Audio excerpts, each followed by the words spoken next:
Bueno, seguimos con la tercera parte de esta segunda clase de práctica. En esta tercera parte vamos a empezar a ver esto que llamamos en la materia comportamiento automático, que tiene que ver con modelar usando el lenguaje de especificación con el que trabajamos, sistemas que tienen justamente comportamiento automático. ¿Qué sería eso? Sería que el sistema a veces se comporta disparando acciones sin que el usuario tenga que intervenir. ¿Está bien? A veces nosotros cuando escribimos una especificación queremos reflejar que el sistema se tiene que comportar de esa manera, o sea que a veces hay acciones que suceden solas de alguna manera sin que alguien tenga que decir explícitamente que algo tiene que suceder. Entonces leamos un enunciado informal de un problema.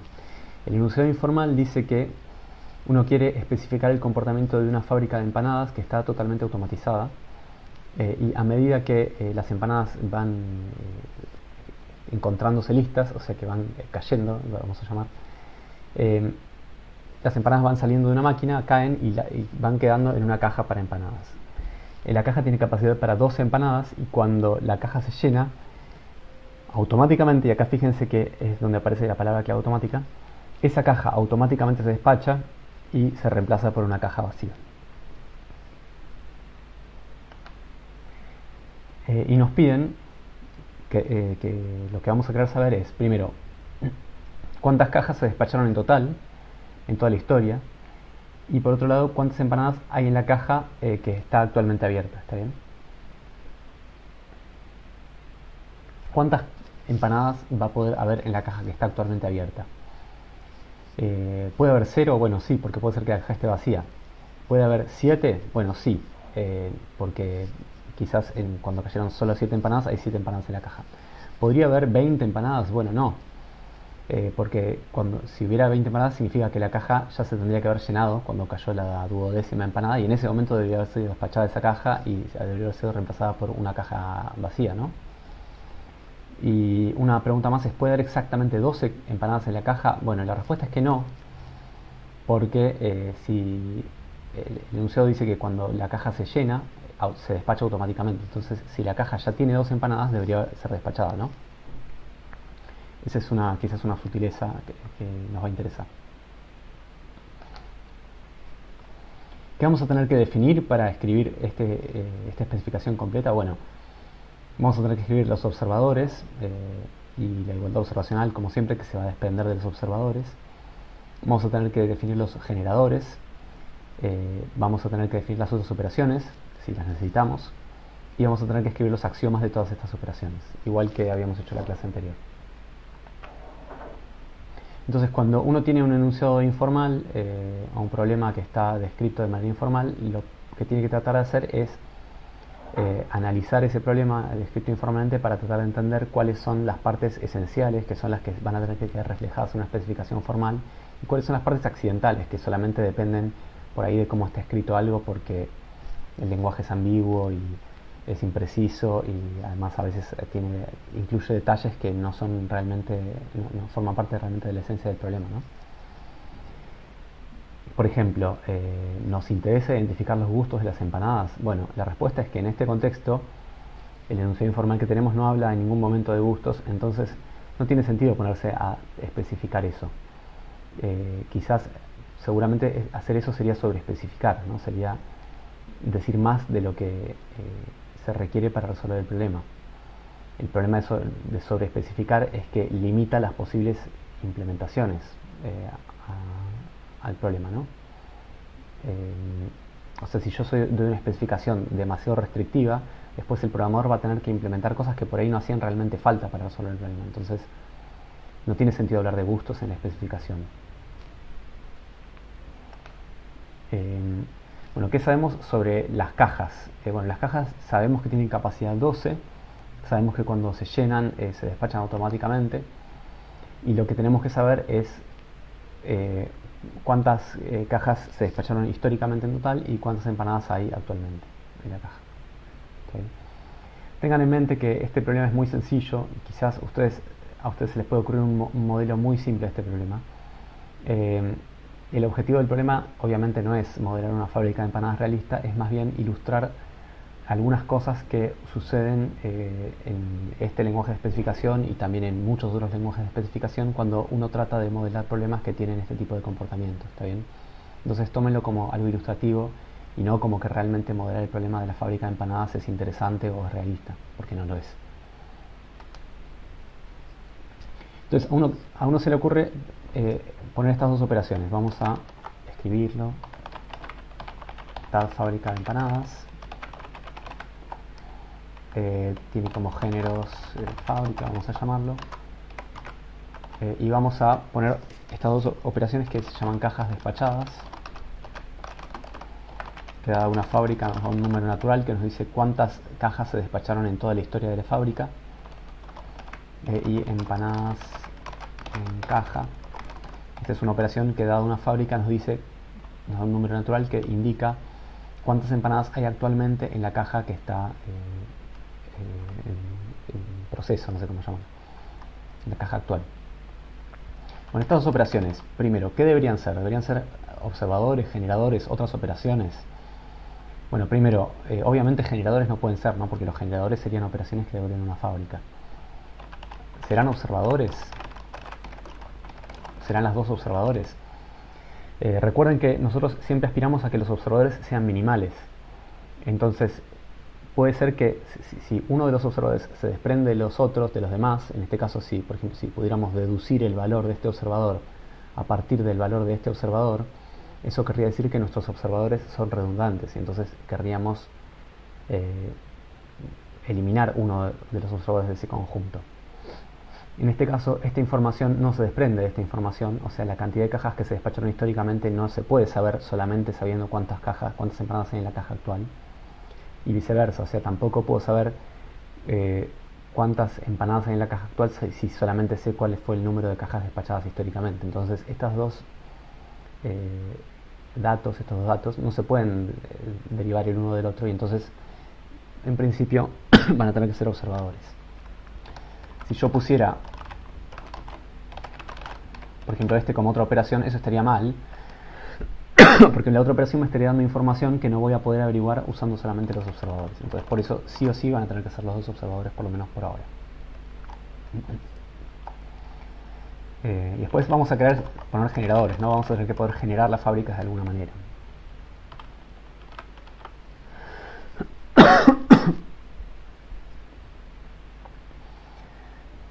Bueno, ¿cómo vamos a generar fábricas de empanadas? Primero, seguramente vamos a tener que tener una forma de crear una nueva fábrica. Entonces vamos a tener un generador, crear fábrica, que nos va a devolver una fábrica. ¿Está bien? Acá recuerden que en la convención que usamos en esta clase, los observadores están en rojo y los generadores en azul. Eso por ahí les puede ayudar a leer la axiomatización después. Bien, ¿y qué otra cosa necesitamos que se pueda hacer? Bueno, seguramente vamos a tener que poder hacer que una empanada caiga, ¿no? O sea, que de la máquina que fabrica empanadas, una empanada caiga a la caja. Entonces podemos ya, si quieren, agregar ese generador, que lo voy a llamar cae empanada, que recibe una fábrica y devuelve una fábrica en la que cayó una empanada más. ¿Está bien? Y otra cosa que a uno se le ocurre es que en algún momento tiene que despachar una caja, ¿no? Entonces, algo que a uno se le ocurriría en principio es decir, bueno, agregar un generador que sea despachar una caja. Entonces lo voy a llamar despachar caja, que recibe una fábrica y devuelve una fábrica. Esto es algo que a uno se le ocurre de entrada. ¿Estará bien esto? Bueno, por el tono que estoy usando ya supongo que se imaginan que no.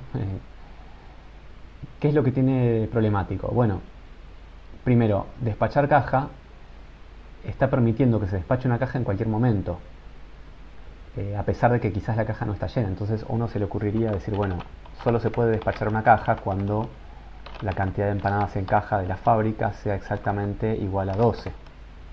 ¿Está bien? Esa es una cosa que uno puede pensar. Y otra cosa que uno puede pensar es, bueno, ¿estará bien que caiga una empanada si en la caja de empanadas hay 12 empanadas? Bueno, eso sería un problema, ¿no? Porque la caja pasaría a tener 13 empanadas y eso violaría lo que decía el enunciado. El enunciado decía que cuando la caja se llena, se despacha. Entonces acá a uno se le ocurriría escribir esto: restringir la operación cae empanada para que solamente pueda caer una empanada cuando la cantidad de empanadas que hay en la caja sea estrictamente menor que 12. Bueno, este sería un posible modelo del problema, pero no es un modelo bueno del problema realmente, porque fíjense que, por ejemplo, si cae una empanada, después otra, y la caja se llena y quedan exactamente 12 empanadas, la caja no se despacha automáticamente, como decía el enunciado, sino que la caja queda llena y no puede caer otra empanada porque la caja está llena. Entonces esta restricción impide que caiga otra empanada, ¿sí? Entonces hay un estado del sistema en el que la caja está llena, pero el sistema está trabado esperando a que alguien venga a despachar esa caja. Y eso no está modelando el comportamiento que queríamos que tuviera el sistema. Nosotros queríamos que el sistema se comportara de tal forma que cuando la caja se llena, la caja se despacha automáticamente, ¿sí? Entonces este modelo que tenemos acá no es un buen modelo. Entonces vamos a ver cómo sería un mejor modelo. Este sería el modelo que habíamos propuesto recién y eso tiene problemas, ¿no? Inclusive agregando las restricciones tiene problemas porque, como decíamos recién, el enunciado dice explícitamente que la caja se despacha automáticamente y eso no lo estamos forzando a que pase. ¿Está bien? Y además estamos agregando despachar caja como una operación que la tiene que hacer alguien, digamos, la tiene que ser el usuario del sistema. Y en realidad lo que debería pasar es que el sistema dispare esa acción de manera automática. ¿Está bien? Quizás fue medio repetitivo, pero es importante que se entienda que esa es la esencia o lo que queremos ilustrar con este ejemplito. Bueno, ¿cómo sería un mejor modelo para que sí modelemos el comportamiento automático del TAD? Bueno, vamos a borrar el generador de despachar caja y vamos a quedarnos solamente con el generador que crea la fábrica, ¿sí? Y el generador que hace que caiga una empanada en la máquina sin ninguna restricción, porque este generador por su propia cuenta se va a ocupar de que si la caja está vacía, la empanada pueda caer y que cuando la caja se llena, se despache la caja automáticamente y vuelva a estar la caja vacía, o vuelva a aparecer o a reponerse una caja vacía. Escribamos eso, entonces vamos a borrar el generador de despachar caja, este generador lo vamos a borrar. Vamos a quedarnos solamente con el generador cada empanada sin ninguna restricción, ¿sí? Y ahora este modelo, por lo menos desde el punto de vista de la elección de las operaciones, estaría completo con respecto a lo que nos pide el enunciado. Lo que falta es escribir cuáles son los axiomas. Bueno, vayamos entonces justamente a eso. Para escribir los axiomas, recordemos que lo que tenemos que decir es cuál es el valor de todos los observadores en cada uno de los generadores. Entonces, si hay n observadores y m generadores, vamos a tener n por m ecuaciones en principio, ¿no? Vamos a tener el producto cartesiano de observadores contra generadores. Y vamos a escribir ese producto cartesiano, digamos. Primero, vamos a querer saber cuántas cajas despachadas hay en una fábrica nueva, en una fábrica vacía. Eso va a ser algo que tenemos que completar. Vamos a querer saber cuántas cajas despachadas hay en una fábrica en la que cayó una empanada, donde acá F es la fábrica anterior antes de que cayera esta nueva empanada. Estos serían los axiomas de este primer observador de acá. Y ahora vamos a los axiomas de este segundo observador de acá. Vamos a tener que saber cuántas empanadas en caja hay en una fábrica nueva.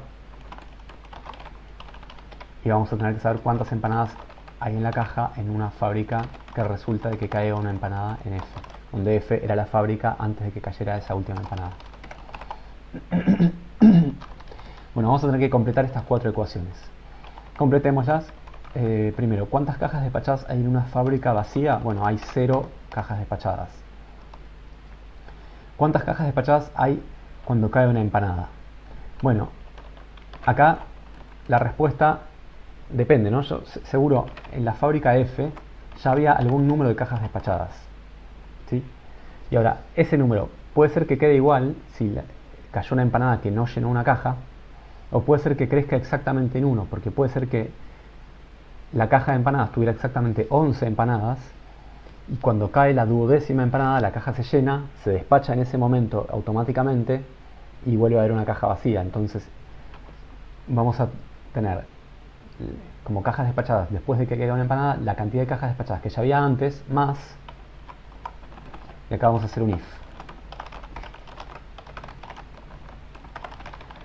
Si la cantidad de empanadas en la caja era 11, en la fábrica F, o sea, antes de que cayera esta última empanada, entonces vamos a haber despachado una caja más, ¿sí? Y si no, no vamos a haber despachado una caja más. Entonces acá este if devuelve o bien 1 o bien 0. ¿Sí? Bueno, escribamos los axiomas de empanadas en caja. ¿Cuántas empanadas hay en una fábrica, en la caja, perdón? ¿Cuántas empanadas hay en la caja en una fábrica nueva? Bueno, cuando la fábrica empieza, digamos que la caja está vacía, entonces hay 0 empanadas. ¿Y cuántas empanadas en caja hay cuando cae una empanada? Bueno, acá uno estaría tentado a decir la cantidad de empanadas en caja de F más 1, ¿no? Pero ojo, porque puede ser que justo la empanada que está cayendo sea la que completa la caja. Entonces, igual que habíamos hecho antes, vamos a tener que hacer un if para contemplar dos posibles comportamientos. Si la cantidad de empanadas en caja que había antes de que cayera esta última empanada era igual a 11, quiere decir que la empanada que acaba de caer es la duodécima que completó la caja, ¿sí? Y entonces esa caja se despachó y ahora las empanadas en caja son 0 porque ya la caja que se había completado se fue despachada y ahora hay 0 empanadas en la caja, ¿sí? Y si la empanada que cae no es la que completa la caja, entonces vamos a mirar las empanadas en caja de F, o sea, la cantidad de empanadas que había antes más 1, que es la empanada que se acaba de completar. ¿Está bien? Bueno, y esto completaría la especificación de esta fábrica de empanadas, que de vuelta es muy sencillo, no modela ni de cerca una fábrica real de empanadas, pero ilustra cómo funciona esto del comportamiento automático. Acá están los axiomas. Bueno, y reflexionemos un poquito la idea de que algo se comporte automáticamente. ¿Tuvo algún impacto en los observadores? Bueno, la respuesta es que no, no tuvo ningún impacto. Los observadores los habíamos elegido inicialmente sin tener en cuenta si el comportamiento era automático o no, o sea, si las cajas se despachaban solas o no, y los observadores quedaron igual, no se vieron modificados. El comportamiento automático, ¿tuvo algún impacto en los generadores? Bueno, algún impacto pequeño tuvo, porque nosotros originalmente habíamos propuesto tener dos generadores, uno para que caiga una empanada y otro para despachar la caja, y después cuando pensamos un poco más en el modelo que estábamos haciendo del problema dijimos, no, en realidad la caja se despacha automáticamente y no hay que aplicar a mano un generador despachar caja. Entonces eliminamos ese generador y no tuvimos que ponerle ninguna restricción a los generadores. Entonces tuvo algún impacto en los generadores y el comportamiento automático. ¿Tuvo algún impacto en los axiomas? Bueno, la respuesta es que sí, tuvo bastante impacto en los axiomas porque los axiomas los tuvimos que complicar un poco haciendo ifs para distinguir si estábamos en una situación o en otra, dependiendo de si correspondía aplicar el comportamiento que se supone que el sistema tiene que disparar de manera automática o no estábamos en esa situación. ¿Sí? Bien.